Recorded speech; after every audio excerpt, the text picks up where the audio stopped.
Bonsoir, bonsoir, c'est Congo News 24. Chers téléspectateurs, comme toujours, avant de commencer notre émission, nous disons merci à notre Seigneur.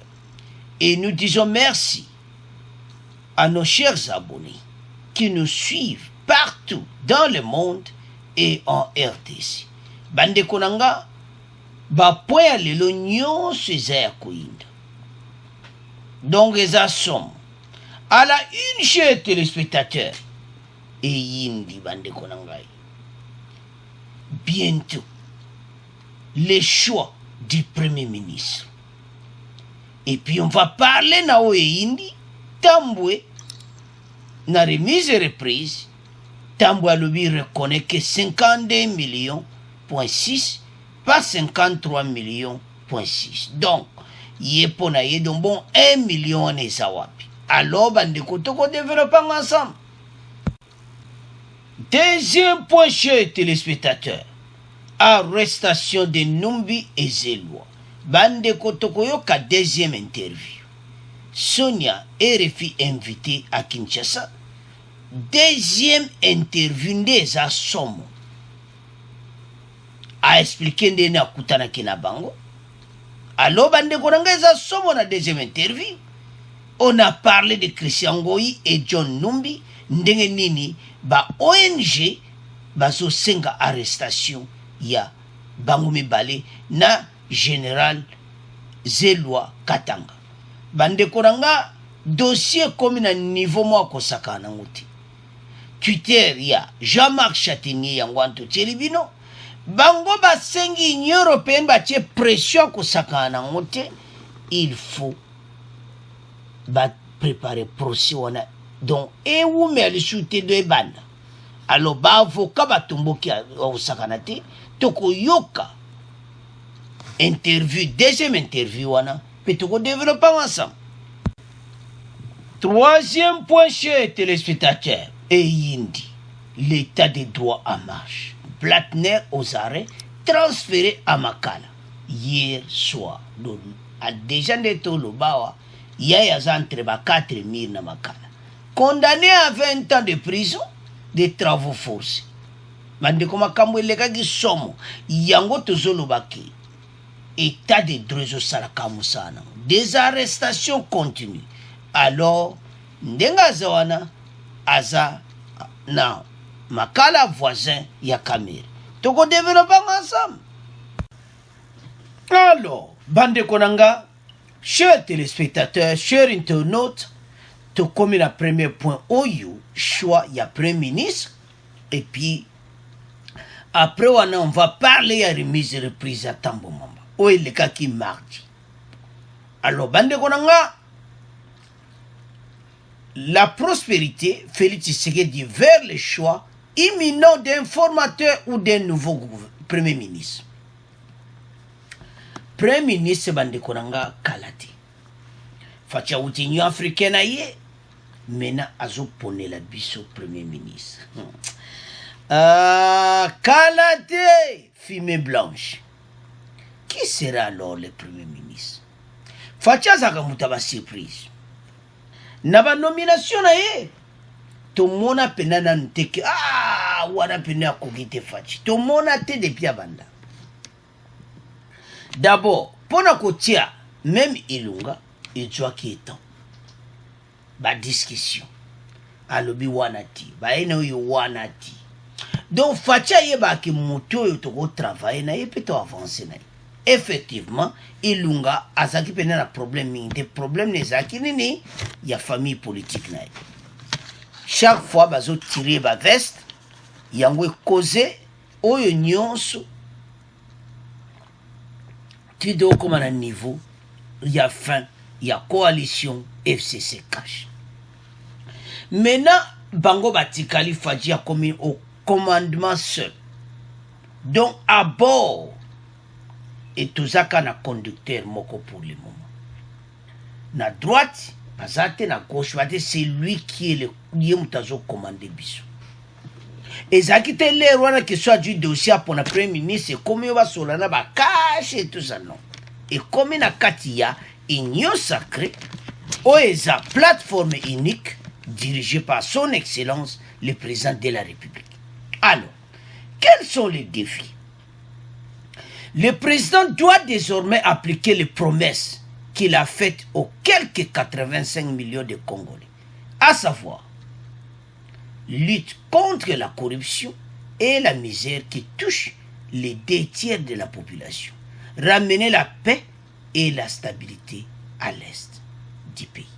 Wana nous a défi. La négociation est à ma tête.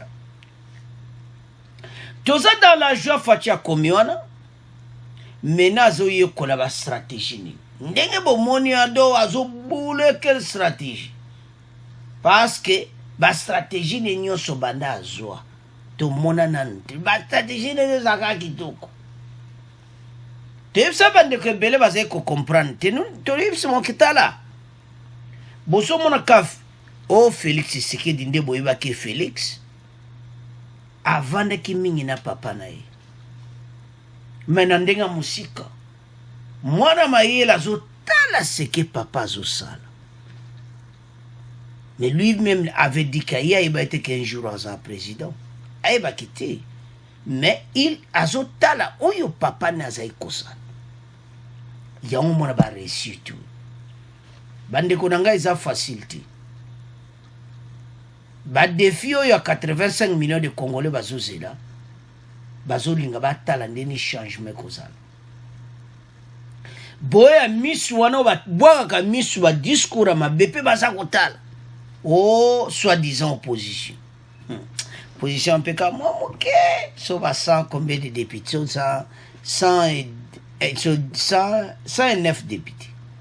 Donc 109 députés en opposition, bazotala. PPD, Fayulu, Mozito, do. Alors, Pantito comme à fin de l'année, changement de jeu Kogozal. D'abord, l'économie bamisala. Na mois de juin, au bazo lancé ba téléphone à bisomo ba Congolais. À moins cher, parce que, coltan ils a bisomoko, ba matière nyo so sa téléphone ils a pas bisomoko. Alors, Fatia Lobaki na 2021, mois de juin, ba Congolais trozo ba téléphone à sika. Congolais nyo sa ebi yango, qui déjà a publié. Alors, situation à Est, Fatia Osala tout ici. C'est ainsi en marche pour le 5e président de la République, car disposant désormais d'une large majorité à l'Assemblée nationale, le fils du Sphinx délimité doit très vite enclencher des réformes, notamment du cadre des élections, de la justice et même de la Constitution pour faire participer sereinement tous les Congolais au développement socio-économique du pays, ajoute les tabloïds. Bande kotosa satan ba réforme belé. Constitution ils a changé. Makamou élection a changé ba réforme en Assemblée nationale, majorité basara ba ko voter yango.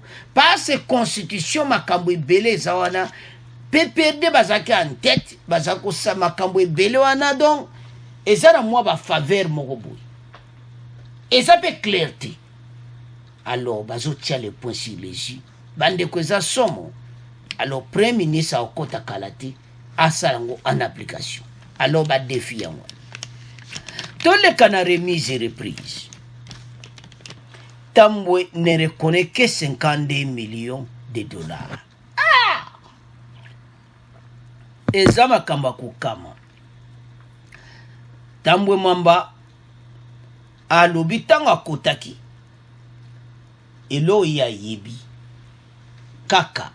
Que Ezaki 52 milliards, mais Eza 53 milliards te ndenge bazoloba.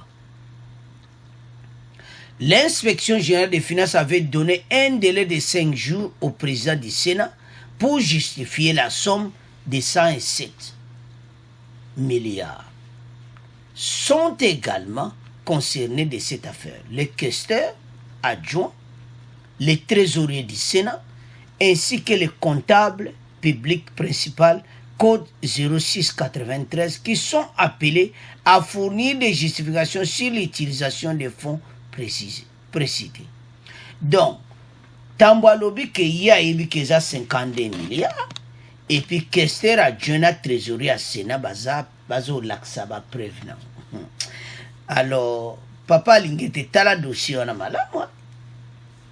Pour batwana ba dansi. Dinga zana ko coopérer na ba société. Ba pesier que voilà faut ba vérifier biloko ngo eza nini. Ba mona pe yango. Si tu ya kokoya na inventaire sur le bio 4 millions bongsa ki hémicycle wana peneza fo 4 millions ko bongsa ka place wana non azana problème sérieux ndebo mona yene photo wana za na remise reprise o salama kilobi na photo ambozo mona alors remise reprise le kena ngo très bien apesi pouvoir nyonso na bureau d'âge ya comme simple sénateur. La question qu'on se pose, est-ce que Tambo Mabanakoya ba séance en tant que sénateur ou bien yepe akosa le quoi yemei abanakoyati? Tokotala. Aza sénateur, il faut y a kako siège.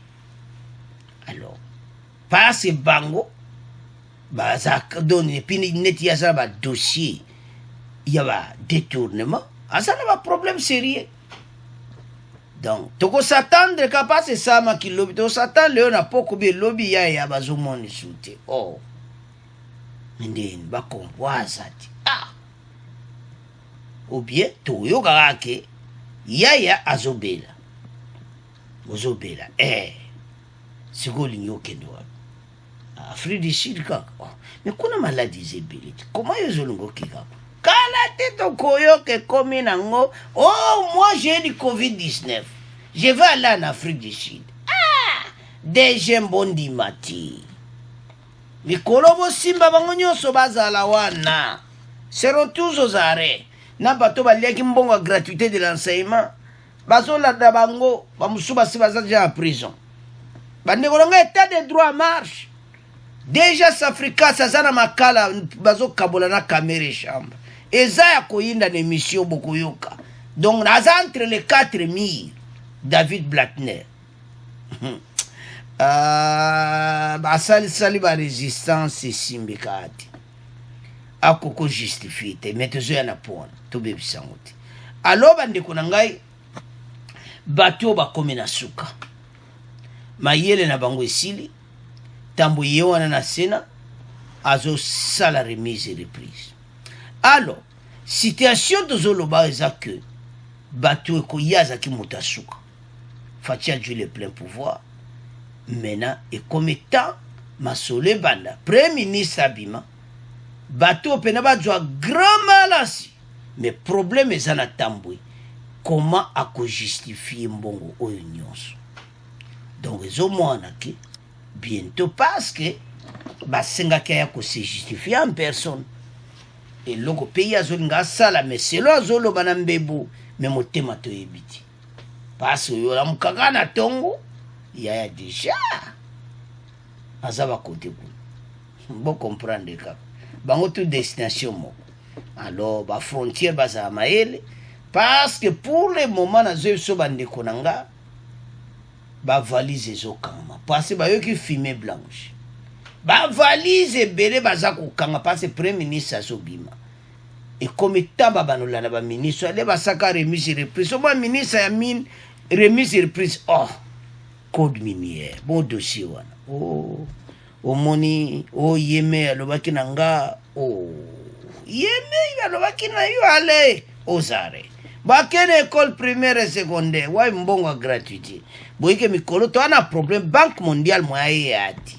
Alors enseignement primaire et secondaire, wili kuna zana problème.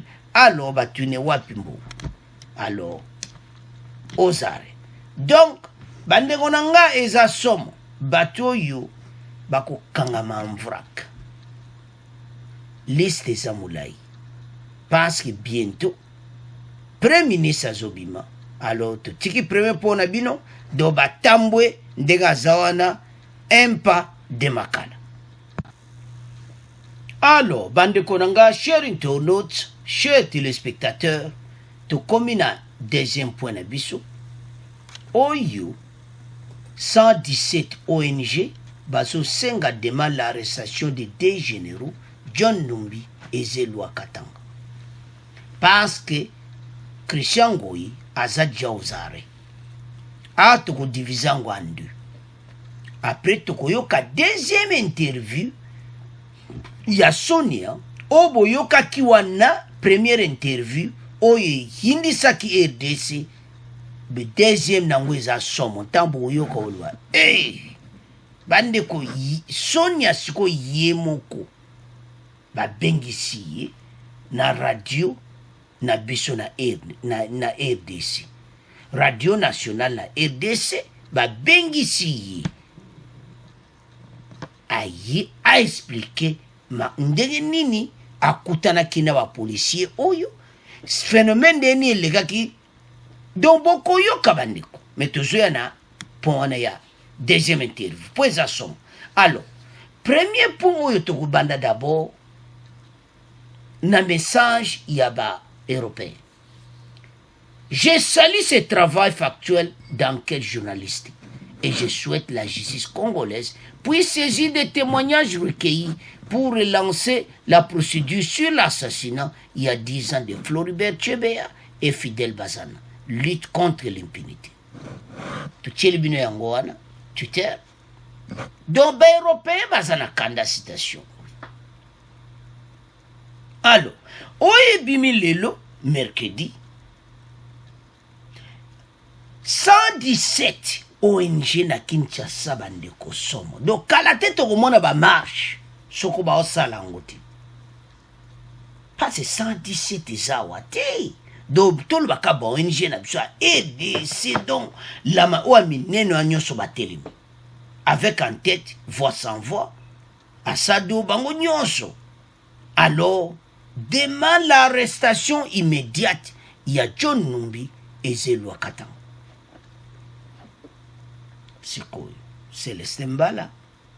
Il faut pas yango parce que c'est justice azo senga bakangai.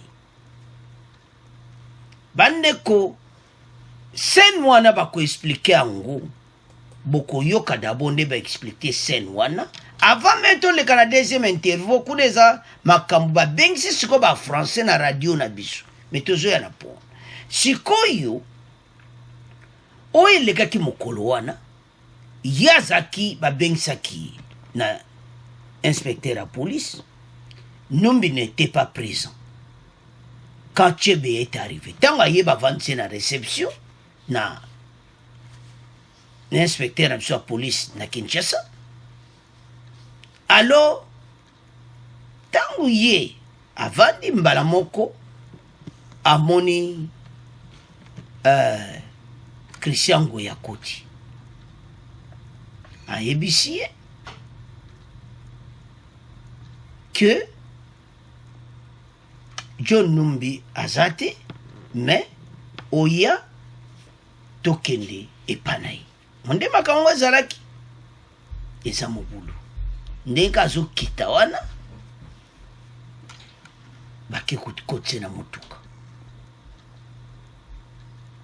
Alors les amma wa bandeko na ngama avant de progresser tolanda nanu résumé nango ndenge esalaki bongo to continuer mission na biso. Sonia Rolé est l'invité de votre journal. Présente Pierrot et la Mégie, Dieudonné Nyangasa assure la mise en onde. L'ambassadeur de l'Union européenne en RDC, Jean-Marc Châtaigny, la Voix des Sans-Voix et l'Association africaine pour la défense des droits de l'homme Azado ont appelé hier mardi à la réouverture du procès de l'activiste de droits de l'homme Floribert Chebeya, assassiné en 2010. Selon l'agence France Presse, AFP, ces trois organisations ont lancé cet appel après les témoignages de deux policiers en exil qui affirment avoir participé à l'assassinat. D'autres détails avec vous, Alain Yurung. En exil, les policiers Hergel Ilunga et Alain Tayeye ont, dans des témoignages rapportés par Radio France Internationale RFI, déclaré avoir participé à l'assassinat de Floribert Chebeya, dont le corps a été retrouvé le 2 juin 2010 dans sa voiture à la périphérie de Kinshasa. Je salue ce travail factuel d'enquête journalistique et je souhaite que la justice congolaise puisse se saisir des témoignages recueillis pour relancer la procédure sur l'assassinat il y a 10 ans de Floribert Chebeya, et Fidel Bazana a posté sur Twitter Jean-Marc Châtaignier, ambassadeur de l'Union européenne en RDC. Pour sa part, le secrétaire exécutif de la Voix des Sans-Voix, Rostem Anketa, demande l'arrestation de John Numbi. Avec ces nouveaux témoignages choquants, nous exigeons l'arrestation immédiate du général John Numbi et la sécurisation des sites suspects, a-t-il déclaré, cité par l'AFP. L'activiste Jean-Claude Katende de l'Association africaine des droits de l'homme a de son côté invité la justice à sécuriser ces deux témoins. Notons que l'assassinat de Floribert Chebeya et Fidel Bazana, un crime d'État planifié et ciblé. Telle est la déclaration des ONG des droits de l'homme et mouvements citoyens ce mercredi à Kinshasa. Dans une conférence de presse, ces organisations demandent aux instances judiciaires et aux autorités du pays pour obtenir l'arrestation du général John Numbi, la réouverture du procès Chebeya, la sécurisation de la résidence de John Numbi ainsi que celle du général Djadidia où seraient enterrés les corps de Fidel Bazana. Mais qu'est-ce qui s'est passé après l'assassinat de Floribert Chebeya et Fidel Bazana? Rappel des faits avec vous, Jeff Ngoy. C'est le 2 juin 2010 que Chebeya est retrouvé mort dans sa voiture vers Mitendi et son chauffeur porté disparu. Après avoir répondu à un rendez-vous la veille avec l'ancien inspecteur général de la police, John Numbi. En 2011, le procès pour assassinat a lieu. 5 policiers sont condamnés à l'issue du dit procès au premier degré, dont 4 à la peine capitale et 1 à perpétuité. En appel, le taux de la peine est réduit par la justice militaire. Accusé de commanditaire, Numbi fait sa déposition en tant que renseignant et clame son innocence. Le général Djadjidia dépose aussi sans être inculpé. Mais les proches des deux hommes et la société civile soutiennent que l'affaire n'a pas été complètement élucidée. En septembre 2020, l'arrestation du major fugitif Christian Ngoyi Kenga, suivi de son transfèrement à la prison militaire de Ndolo à Kinshasa, apparaît comme une aubaine pour réclamer la réouverture du procès. Par visioconférence du 28 octobre de l'année dernière, les veuves de deux défunts avaient expressément demandé l'implication du président de la République, Félix Tshisekedi, dans cette procédure. Et leurs avocats avaient annoncé le dépôt d'une plainte complémentaire contre Numbi pour celle des criminels présumés. Alors, bande konanga to landi wana. Eza pasi pe mawa, nande makamangwe legaki. Mais awa, tonto qu'est-ce qu'on a deuxième partie. Qu'est-ce qui s'était passé? Ndenge nini ba français ba kene okutana ba policiers en exil. C'est ça la question. Babima kandenge nini. Bande ko bazalaka na ferme. Il y a John Numbi. Alors à partir à ferme wana, ba yaya ba kotina na police. Ba komba police. Wapi na Katanga. Bango tu banani bakatangi. Bande kweza mubulu. Alors ba policier wana sikoyo na Katanga ba yaya l'air wana moyen ba bouger zati tile John Numbi aye kolongwa l'air makamusuke bani ko changer FCC cache masolo esili. Alors bango pena ba monike oh et comme temps ba yaya basa nini ba bendana ba komi en exil ba biti biso to kokabuiti oyo to yoka ki wana na RFI o tuso to obo yoka ki lobby asko boko yoka ba français ba ke na radio na biso ba tuni ba question ande ko ça somo comment na modèle nini. Parce que Christian Ngoyi pour le moment zana ndolo. Donc il a été arrêté bakangaki ndenga zana ndolo ye boyasa lobaki ye mutatinda ki nani asolo bake esa John Numbi et puis zelwa jajija wana pe mususu zelwa pe katanga ye pe bazoluka ye. Alors bandeko na ngai eza mobulu dossier oyo. Donc moto aza komakamba droit de l'homme bango bamonaki ekomaki pression mpona bango tellement que RDC droit de l'homme ezalaki respecté te bakomaki mal à l'aise. Solution mpona bango eza mpona afinir na ye. Et puis na interview wana France Presse na radio na biso na Kinshasa bafrançais balobi boyi ke ebasepeli mpe pase famille ya Fidel Bazana bayeba baloba ndeko na bango ebembe bamona ti mais siko bayebi place oyo bakundaki donc nde toloba na asi le kaka nino eni leki na asi basi polisi na biso bato tu basi bakende déjà place yango kozwa ebembe na ye.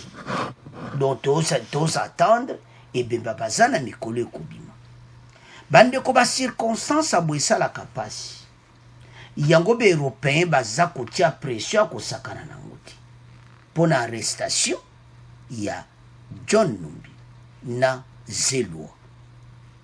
Alors bagénéraux wana mibale parce que déjà basi bakangaki Christian Ngoyi.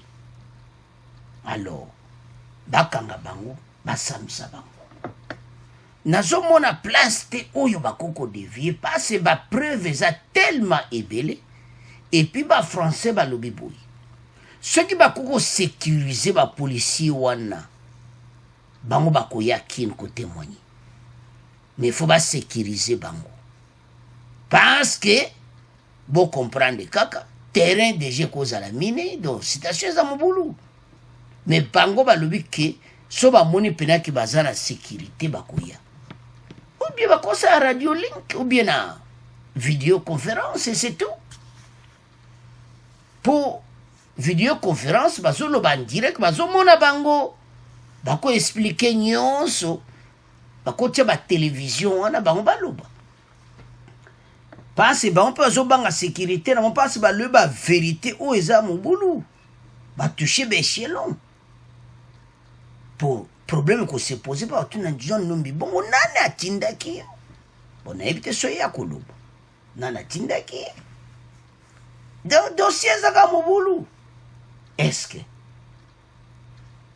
Christian Ngoyi nde aza na ndulu asi atangaki déjà John Numbi? Alors bandeko sans plus tarder tolanda interview oyo bongo to continuer émission na biso eza o balobaka ya koyinda bandeko na ngai. L'invité, c'est Sonia Rollet, journaliste et reporter à Radio France Internationale RFI. Elle s'exprime sur l'enquête que RFI vient de publier sur l'assassinat de Floribert Chebeya et Fidel Bazana. À quoi peut-on s'attendre après ces nouvelles révélations faites par les nouveaux témoins dans cette affaire?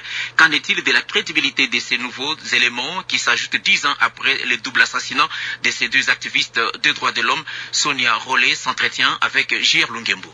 Sonia Rollet, bonjour. Bonjour. Votre radio diffuse depuis hier de nouveaux témoignages des auteurs présumés de l'assassinat de Chebeya. Qu'en est-il au juste? Alors, il s'agit de deux policiers, Hergile Ilunga qui était adjudant à l'époque et qui affirme avoir participé à ce double assassinat. Il y a aussi Alain Kayeye Longwa qui lui était brigadier chef et qui était présent pendant les assassinats, enfin qui était présent à certains moments puisque lui était chauffeur, donc il se déplaçait avec les voitures et qui notamment peut nous expliquer exactement ce qui a été fait avec les corps et comment ils ont été tués. Comment avez-vous fait pour retrouver les traces de ces témoins? Ces témoins, quand ils sont partis, c'était en août, puisque c'est à ce moment-là qu'il y a un article sur le blog d'Africa Arabia qui cite leur nom et donne leurs photos. À ce moment-là, je ne sais pas si vous vous souvenez du contexte, mais le général John Numbi a été écarté de ses fonctions officielles. Il n'est plus inspecteur général de l'armée. On parle ou on commence à murmurer qu'il y aura peut-être des arrestations, et donc ces policiers s'en vont. Donc nous, on est informés en fait de ça très tôt, pratiquement sur le coup, qu'il y a éventuellement des potentiels témoins dans l'affaire de Floribert Chebeya qui sont en train de fuir le pays. Le seul problème, c'est qu'ils sont pas en sécurité, ces témoins. Donc en fait, on a attendu tout ce temps jusqu'à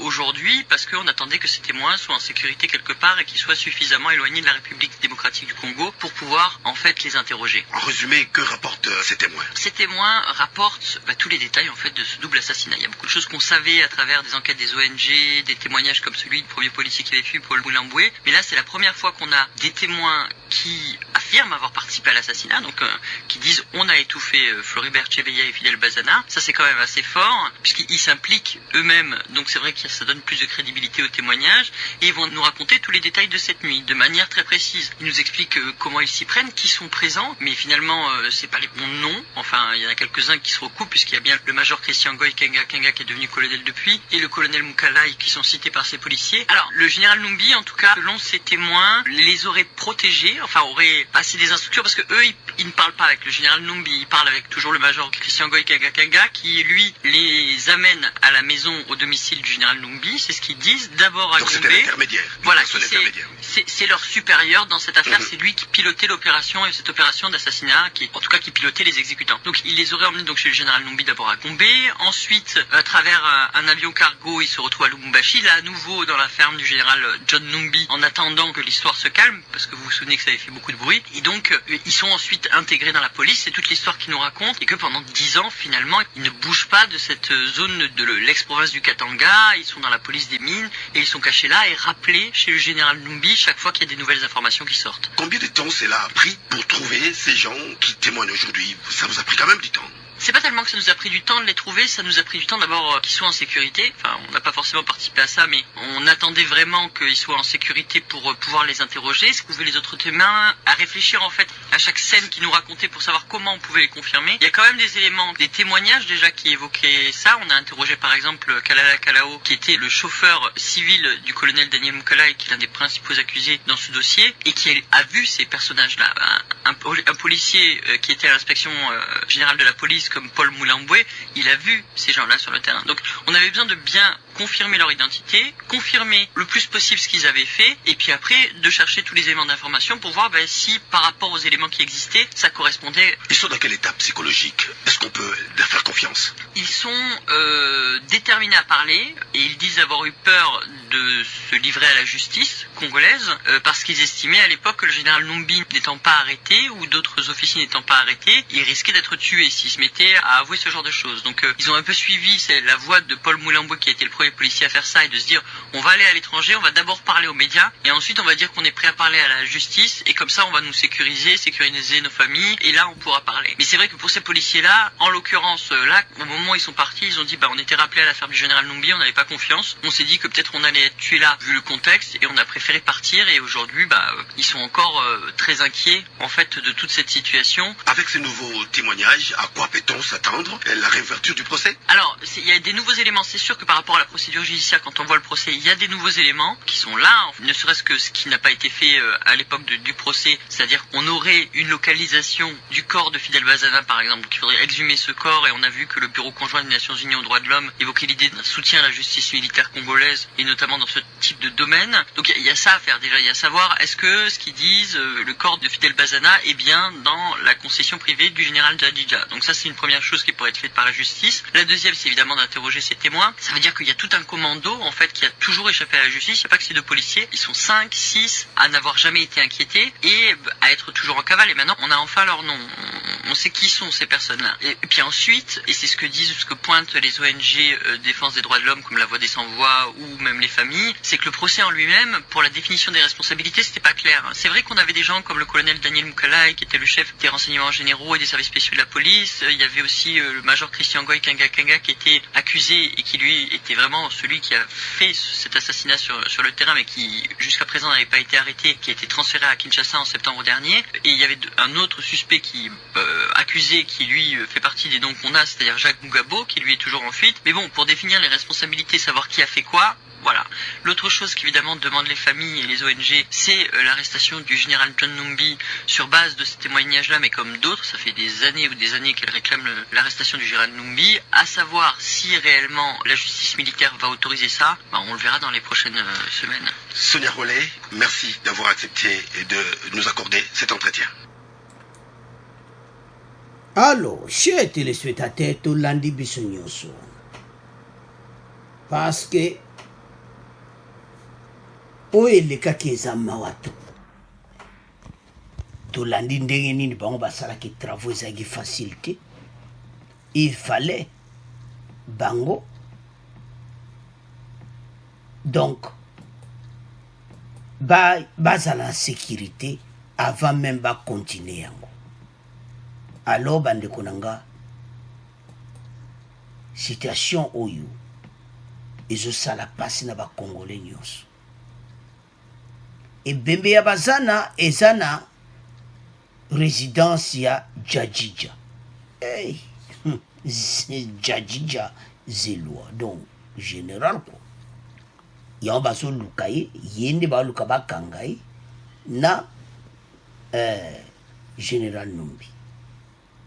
Et comme il dossier moko international passe Floribert Chebeya aza oya droit de l'homme donc a yebani pena makasi. Alors situation bande konanga eza pasi. Parce que comment babiloko aboué eza mawato. Paul Milambo alobi aza komona meme na ba image na caméra. Si mon écran yazaki na kati inspecteur à police. Paul Milambo o akima wana. Azo mona ndenge alobi des hommes sont jetés sur Chebeya. Ils l'ont frappé. Et je suis descendu. Il n'y avait plus personne à la réception. Et après, Major Ngoyi, Christian Ngoyi m'a conseillé de ne rien dire. Je n'avais rien vu. Donc, Zamawa. Alors, Paul Milambo a nyonso ba komi libanda ba konkolo. Bande koma kile gangaka. Okosa no makambo bata minoneni me makila bato gangaka. Ba Congolais ba leli mingi. Les intouchables bientôt ba kozala ozare. Po komona ba situation to la ligne interview wana. Ba français bazali kolanda banda kala na ba yande ba ki na ferme ya John Numbi et puis après ba juba musala wapi na police de mine. Donc Ilunga na Luanga bazaki wapi na police de mine. Ba jibulo kuna ba des policiers bozomona o baza pembe na sonia na photo wana. Donc c'est des policiers ba du boulot na nini ya mine. Ah. Bande ko za mawa. Baza bande ko na biso ba Congolais. Et sali bango passe babité, il faut te dévoiler. Alors, les Européens ba tombo ki na ndenga mukiti. Ba version ko sakande mikolo baza na besoin tribunal esala. Oyo eza nango makambo afacilisi te eza makambo ya justice. Sikoyo indépendance de la justice bango bazwa décision nde toyoki wana eza somo ngale ayoki na bi eza pasi komona kosala makambo aboyi impunité moko impossible. Bakongolais te souffrir. Félicitations na bandeko oyo peut-être bazolanda mission ba policier basali musala mo kitoko eza bien pona mboka na biso.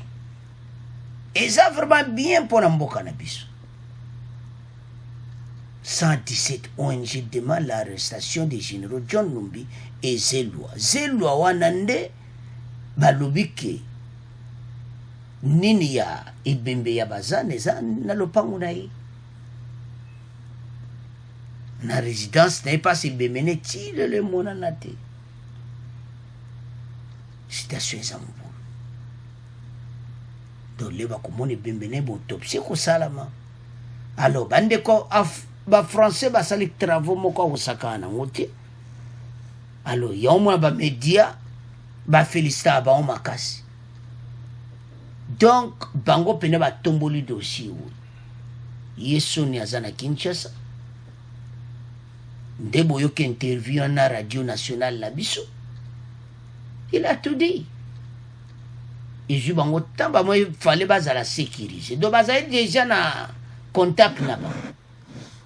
Alors nazomona te nde nini bato batangi bakos'échappe. Kisango déjà aza na prison na Ndolo. John Nombi toyebi te ndene koleka. Question baza kotuna John Nombi bongo nana atindaki yo. Alors point d'interrogation à danser soko akolo. Alors sikoyo dossier na ndenge komba ndeko na ngeza somo tala mwasi na ye ndenge azolela. Mobali na yo abeli te mbamu mobali na kufika ndenge wana. Cette pauvre femme esalaka pasi. Ce n'est pas possible. Alors makila na bango eza koganga ya Chebeya na bazana o azalaki ne ka chauffeur na ye. Andeko, il travaillait pour nous. Pour le droit de l'homme. Pour tous les gens qui bafouent na RDC. Mais tala oye les bancs. Alors, bandeko nanga eza pasi. Komona makamba boy. Donc, na yebi ke biso histoire touché mais et loko eze sengo eza ke to yebi siko masolong. Tout ça na pasi. Mais tu yebi ndene elekaki siko mwe bakosa moto lisusu ezati. Justice peut te éviter baza na problème sérieux. Siko bato bino bokangaki liboso wana banani. Baza loin na ba faire. Est-ce qu'on peut arrêter les gens comme ça?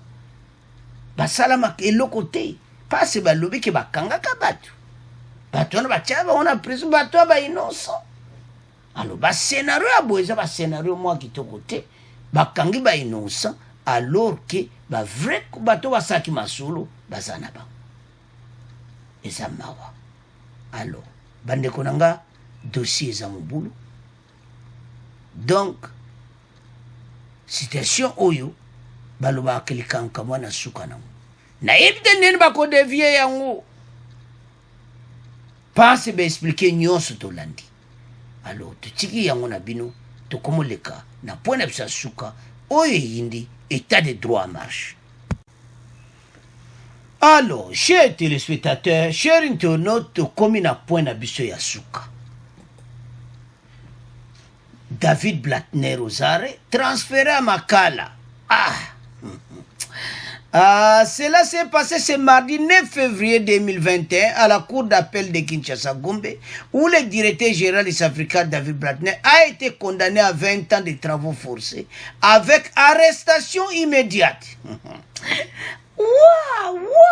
Nguma mbalamo ameli à Sanjo dire na Makala levanda kuna. Kamere, soyez les bienvenus baimbaninga no moninga na kobi bokomi ensemble. Alors bande konanga masolo siko ebandi. Déjà Africas. Akomi na kati ya Makala. Bande ko état de droit au sala. Bon monio bande ko za millionnaire, le patron des patrons. Bo kansa kaka mbula Africa c'est ça na RDC. Bon comprendre kaka donc. Africas et ko sala peu près plus de 40 ans. Parce que 40 ans na RDC. Pues isa société pena kala. Na limité no mona pena que Africas. Metala siko masola onde nieki. Vous vous souvenez, il a été d'abord arrêté na le makamone yinda kabatika kaye apese bambongo wana. Dossier sikoyo ya so de mouton ya IPN ekobima. Yo si dossier ya kuno le bio voilà il n'y a plus rien tout ce sont c'est moi là wana. Mbala mo dossier ekobima. Le tribunal l'a appelé contraint de restituer la somme de 832 000 $, 499,61 alloués pour la construction de sauts de moutons de la grande place hyper. Ya bomba kanewana.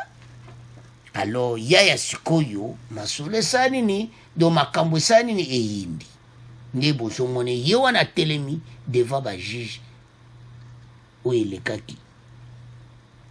Alors batuniye kombo na ye date de naissance balandi badossier na ye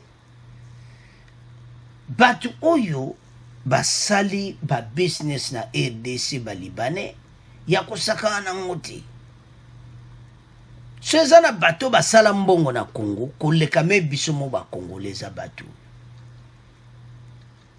alors dossier na ye epesaki mpe na mobulu bayomonaka bendaka bo lisusu ya saut de mouton ya grande place IPN babi te yakao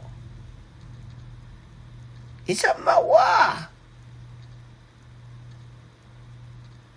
parce que biso kanseka ko état de droit eza en marche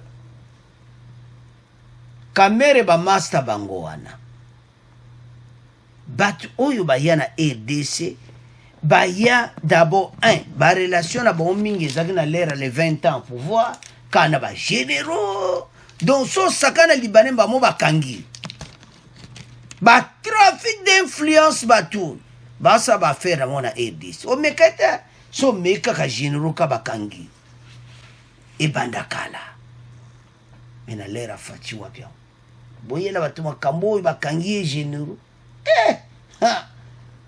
oza na problème sérieux bagénéraux bakota na kazaka tomona lisu te ndenge ezali kala ke baso omeki wana mbamo général te sikoyo te faci aloyeki makambo batrafic d'influence wana esila bato bakongi kokangama bandeko na ngai bato so ezalaki na 20 ans pouvoir passé David Blattner jamais bakokanga ye jamais bakotika ye bakopere apesi bambongo masolo esili yango mboka ezali kokufa bandeko aza na mbongo akokorompre bajuge oyo nyonso masolo mpe esili mpo aza na la donc soki bato abo bazoke prison ezolakisa clairement ke RDC échange bajuge wana babwe na bango corruption mpo bayebi ke bakosuka na makala atika avanda mwa moke mwa salaire na azwaka ke azwa mbongo ya Blattner batika ye non